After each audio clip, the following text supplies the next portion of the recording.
Has peace finally come to Nigerian football? I think peace has finally come to Nigerian football with this new policy that we are looking at players only. Peace has come because what is bringing fighting there is what people do. Let me tell you, what is happening in football, if you go and look at their budget, they spend more money on servicing this unnecessary friendship and ego projection than even the players. Go and take how much we pay the players. Take it out of the budget. So, you see, if government concentrate on the players, the federation will be more innovative in looking for money to service friendship. There will be no problem. Government is interested, and if they want to benefit, they become players or coaches. Then they benefit. But government money to give somebody to carry his friend and keep in an hotel and pay, having no business to do? Not again. We're looking for money for very serious things. Back to the issue of peace in the NFF. You see, NFF must respect rules. If I were not a very simple and a kind person, there would have been more trouble than more than what you are seeing. To be very honest. As a minister, NFF invited me to attend their AGM in Lagos. And I went to Lagos. They did not provide accommodation for me. They did not provide what? Accommodation for me. And they provided accommodation for even friends that they brought to watch. Why weren't you at the elections in Katsina? Well, you see, they went for elections in Katsina. I didn't go. And my reasons for not going is because the Supreme Court of Nigeria, which I, Solomon Dalung, is a barrister and solicitor. My name is on the roll.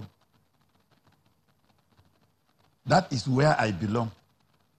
It's just like my father's house. That's my father's house. And the Chief Justice of Nigeria presided over an issue and handed down judgment. If everybody is going to disobey that judgment, I will not. Because today I can walk out of this office as a minister and I will go and carry my weekend gown and practice.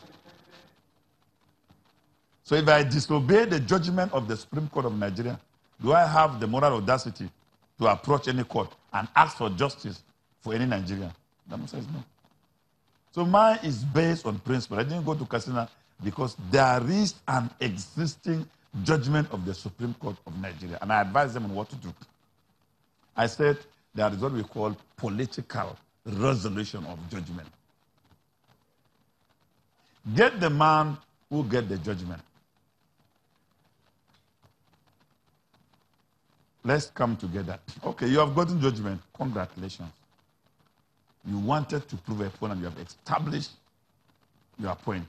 Now, let's look at the family. If they have listened to my advice, the issue would have not gone to Supreme Court.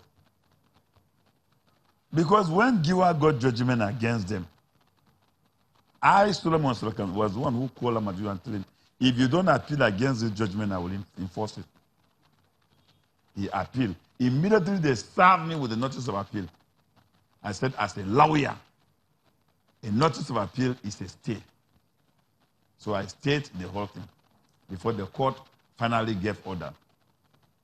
When he got judgment at the Court of Appeal, and Giwa went to Supreme Court, I told him, I'm a Jew, I'm not a prophet, but if I die, people will come to my grave and say, you were a prophet.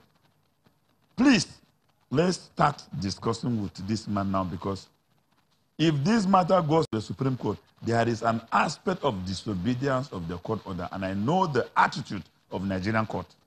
Once there is disobedience of order, you will not be able to get justice. He said, no, forget about it. I kept quiet. At the end of the day, we got to it. So that issue is still there.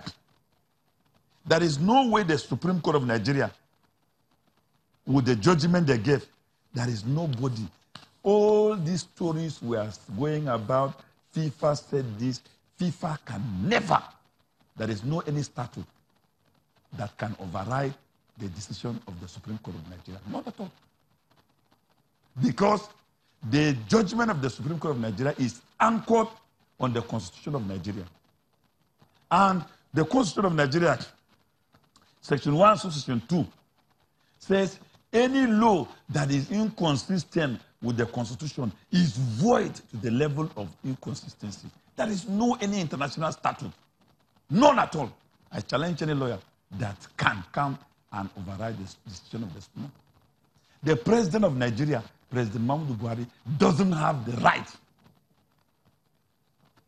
to overrule the decision. No, he doesn't. He is constitutionally incompetent.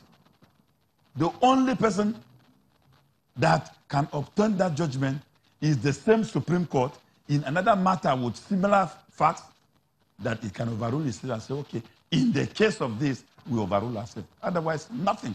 So when I hear people shouting, oh, we are senior advocate of Nigeria, oh, we are senior advocate of our pocket, oh, we are this, suggesting that there is an international statute that is superior to this. I wonder whether their names are still on the same roll in the Supreme Court. I remember. That's not known.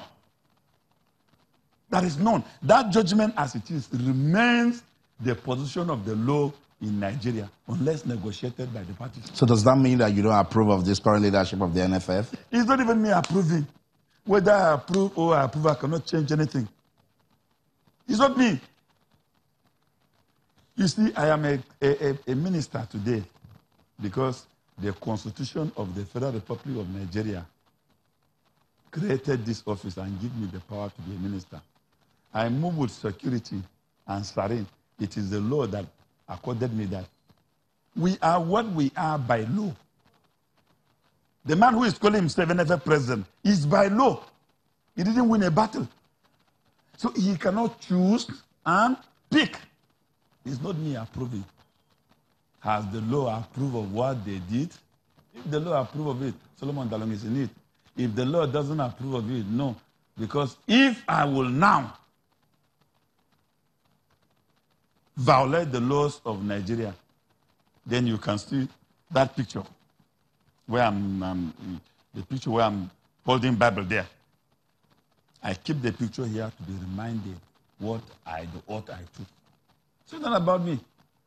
I don't have the power, but if the law does not approve, nobody can. I still say it. Nobody. All the letters people are writing, it can never confer validity. We must come back and solve the problem. And I'm willing.